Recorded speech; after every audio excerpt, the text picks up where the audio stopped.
The day Indra learned humility in the peaceful land of Vrindavan. The villagers lived simple lives. They depended on cows, fertile land, and seasonal rains for survival. Every year, the people of Vrindavan performed a grand ritual to honor Indra, the god of rain. They believed that pleasing him would ensure good rainfall and prosperity. One day, young Krishna watched the villagers preparing offerings. "Father," he asked, "Nanda Maharaj, why do we perform this ritual?" Nanda explained, "We worship Indra so that he blesses us with rain." Krishna gently replied, "Is it not Govardhan Hill that gives us grass for our cows?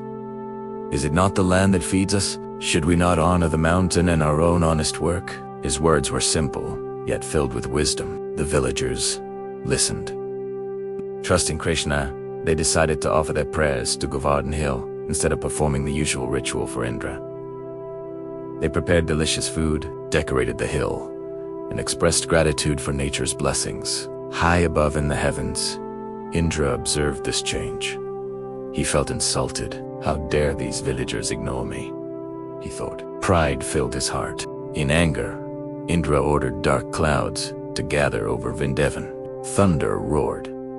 Lightning split the sky. Torrential rain began to pour without mercy. The villagers were terrified. Floodwaters rose quickly.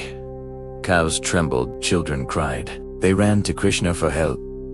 With calm confidence, Krishna smiled. He walked toward Govardhan Hill and, with effortless grace, lifted the entire mountain on the tip of his little finger. "Come," he said gently. "Take shelter beneath." The villagers, their animals, and all their belongings gathered safely under the lifted hill. For 7 days and 7 nights, Krishna held it steady. Not once did his arms shake. The rain continued, but it could not harm them. Indra watched in disbelief.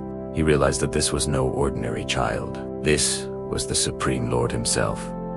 His pride dissolved. He stopped the storm and descended from the heavens. Humbled and ashamed, Indra bowed.